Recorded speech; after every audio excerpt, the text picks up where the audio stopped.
क्यों बीजेपी को अपना प्रत्याशी पीछे हटाना पड़ा। में डर, चाहे वो डर आधी आबादी का हो, तो ये तमाम चीजों से बीजेपी की तो हालत अभी ऐसी हुई पड़ी है बांकीपुर में। इनको सिर्फ और सिर्फ डर इस बात का है कि बांकीपुर की सीट इनकी हिली हुई है। इतनी बड़ी पार्टी और ऐसे निर्णय ये लोग लेते हैं कि नॉमिनेशन के बाद भी टिकट वापस ये लोग ले लेते हैं। तो लाला जी को ताला लग जाएगा अगर वैश्य समाज ने वोट ना दिया तो, ये जान लीजिए। आप ये बात बताइए, बम समीकरण समझते? बम बम समीकरण, बम समीकरण जो मैंने बना दिया सिर्फ, तो उसमें ब से बनिया, म से मुस्लिम, दो ही समीकरण में उड़ जाएंगे ये लोग, तो बाकी की तो बात ही छोड़ दो। बांकीपुर उपचुनाव पूरे बिहार में चर्चा का विषय बना हुआ है। बांकीपुर उपचुनाव से बीजेपी के प्रत्याशी अभिषेक सिन्हा पीछे हट गए हैं। अब बांकीपुर से बीजेपी नए प्रत्याशी को उतारा है जिनका नाम नीरज कुमार सिन्हा है। क्यों बीजेपी को अपना प्रत्याशी पीछे हटाना पड़ा और नए प्रत्याशी को मैदान में लाना पड़ा? एक शब्द में डर। ये डर ऐसी चीज होती है ना, चाहे वो डर उनके आपराधिक इतिहास का हो, चाहे वो डर आधी आबादी का हो, तो ये तमाम चीजों से बीजेपी की तो हालत अभी ऐसी हुई पड़ी है बांकीपुर में कि ग्राउंड लेवल रिपोर्ट जाके लीजिए। प्रशांत किशोर की तरह नहीं कि 25,000 आईटी टीम रख ली है, पीके से वो तो मुख्यमंत्री भी आईटी में बनते प्रधान। इनको सिर्फ और सिर्फ डर इस बात का है कि बांकीपुर की सीट इनकी हिली हुई है। अब उनको समझ में नहीं, दुख तो इस बात का है, इतनी बड़ी पार्टी और ऐसे निर्णय ये लोग लेते हैं कि नॉमिनेशन के बाद भी टिकट वापस ये लोग ले लेते हैं। बताइए आखिर किसका डर है? वीना मानवी का डर, प्रशांत किशोर का डर या आरजेडी का डर? किसकी डर की वजह से पीछे हटे? देखिए, उनको खुद का डर सता रहा है। हम तो आधी आबादी की राजनीति कर रहे हैं। आधी आबादी हमारा एक साइड मेंटेन है, वो कहीं नहीं जाएगा। उसके बाद हमारी युवा है, वैश्य समाज है, एमवाई समीकरण है, बहुत चीज है, हमारे दलित वर्ग के हैं। तो जब आप समीकरण मिलाइएगा तो आपको लगेगा कि नहीं, वीना मानवी लीड अच्छा ले रही है। लेकिन उनके पास जो कैंडिडेट हैं उनको कोई और नया वाला को कोई तो पहचानते ही नहीं है। कभी मैंने तो खैर नहीं देखा, उनके खुद के कार्यकर्ता भी उनको नहीं पहचानते होंगे जिनको वो कैंडिडेट बनाए हैं। तो व्यक्ति का व्यक्तित्व भी तो वैसा होना चाहिए जो प्रत्याशी के लायक हो। उस बच्चे को क्या पता, जिसने कभी समाज सेवा नहीं किया, जिसने जो समाज से कनेक्टेड नहीं रहा, जो कभी कुछ किया नहीं, उसको अचानक बोल दीजिएगा बाबू तुमको एमएलए का चुनाव लड़ना है, वो बेचारा रात भर अभी सोएगा नहीं, कैसे कैसे पेपर रेडी करेगा, क्या करेगा, भगवान ही मालिक है। मतलब यही सब है। अभिषेक सिन्हा का तो सपना टूट गया। सोच रहे होंगे कि हम भी प्रत्याशी हैं, शायद जीत सकते हैं, विधायक बन सकते हैं, अब कुछ नहीं बनेंगे। गलत है, नहीं होना चाहिए ये सब। अब क्या ही बोला जा सकता है। इनकी पार्टी ये समझे हमको क्या प्रॉब्लम, हम तो आराम से शेरनी की तरह अपनी टीम के साथ गली कूची आराम से माइक लेके दहाड़ रहे हैं, बोल रहे हैं, हमको तो कोई टेंशन नहीं। देखिए, डर उसको होगा किन्हीं की राष्ट्रीय अध्यक्ष की सीट जाएगी, किन्हीं की अपना पूरा कैरियर जाएगा पीके का, मेरा क्या जाएगा? हमको पाने के लिए पूरा संसार बचा हुआ है। अभी हमारा तो पहला कदम है भाई राजनीतिक क्षेत्र में। हमने तो जो कर लिया उसी में हमारी जीत होगी, है कि नहीं? और वैसे भी ये मान के चलिए कि कुछ ना कुछ ऐसा पलटवार होगा कि रातों रात पूरा का पूरा समीकरण बदलेगा। चाहे वो राजपूत हो, चाहे वो बनिया समाज के हो, मुस्लिम हो, यादव हो, आधी आबादी हो, और तमाम इधर उधर से बचे समाज सेवा जिनको मैंने 400 परिवार को मदद किया।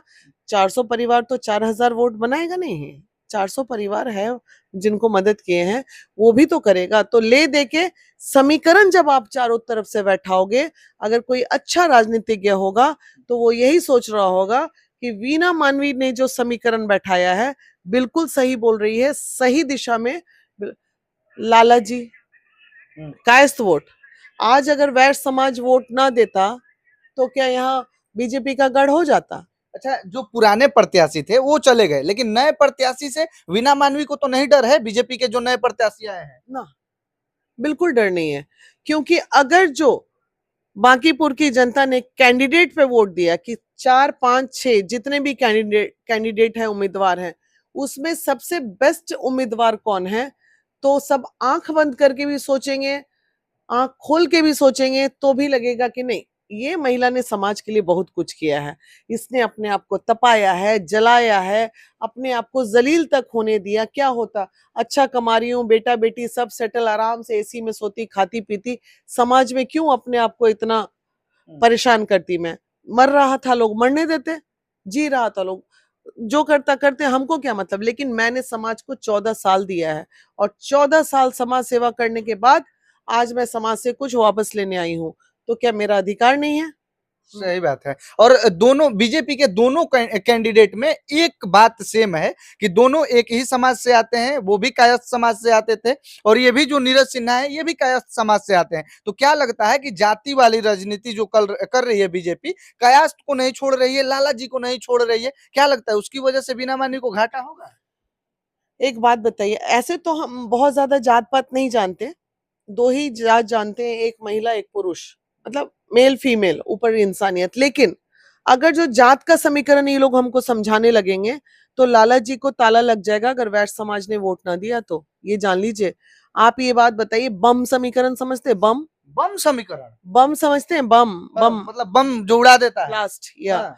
बम बम समीकरण जो मैंने बना दिया सिर्फ, तो उसमें ब से बनिया, म से मुस्लिम, दो ही समीकरण में उड़ जाएंगे ये लोग, तो बाकी की तो बात ही मतलब छोड़ दो। आरजेडी का एमवाई समीकरण, मुस्लिम यादव, बीजेपी का कायस्थ वाला समीकरण और आपका नया समीकरण बम बम समीकरण। समीकरण, यस, मैंने भी एक समीकरण बना दिया, बम समीकरण। तो ये बम समीकरण काम करेगा उपचुनाव में बांकीपुर के? क्यों नहीं करेगा? आप एक बात बताइए, हमारे मोदी जी जो राजनीति करते हैं दो ही चीज पे करते हैं, हिंदू और मुस्लिम पे।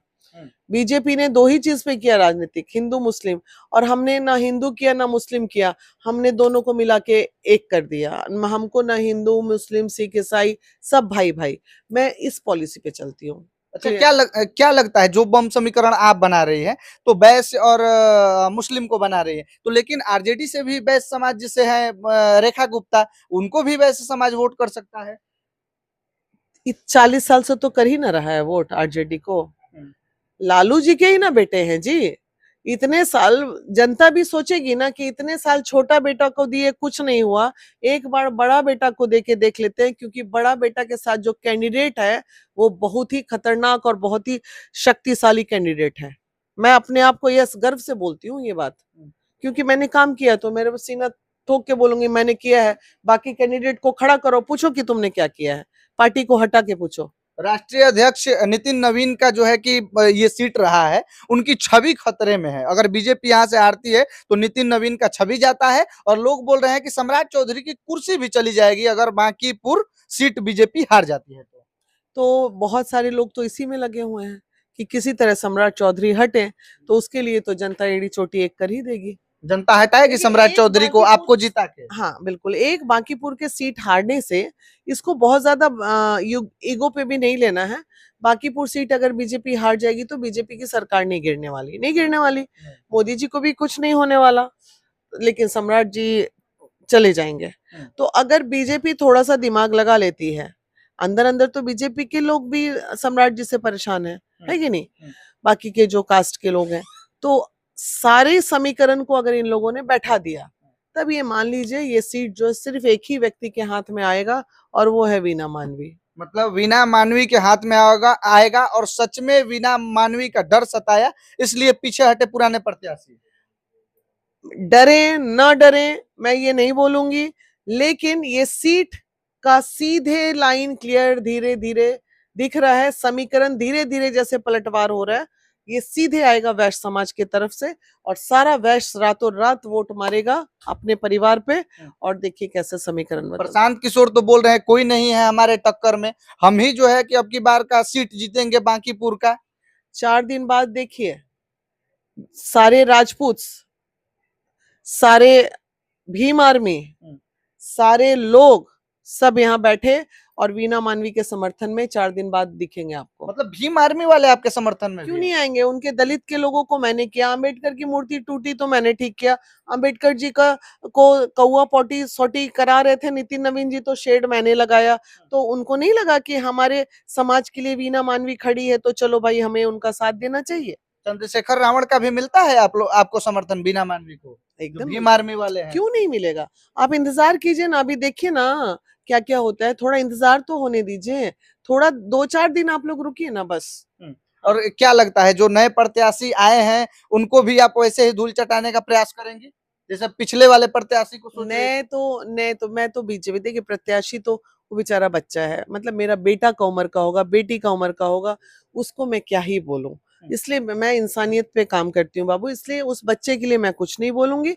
वो बच्चा आया है, उसको शुभकामना दूंगी। चलो, राजनीतिक क्षेत्र में तुमने कदम रखा, अच्छी दावेदारी तुम्हारी रहे, मैं आशीर्वाद उसको भी देती हूँ। लेकिन वो मेरे अनुभव, जितनी उसकी उम्र होगी उतनी मेरी अनुभव है।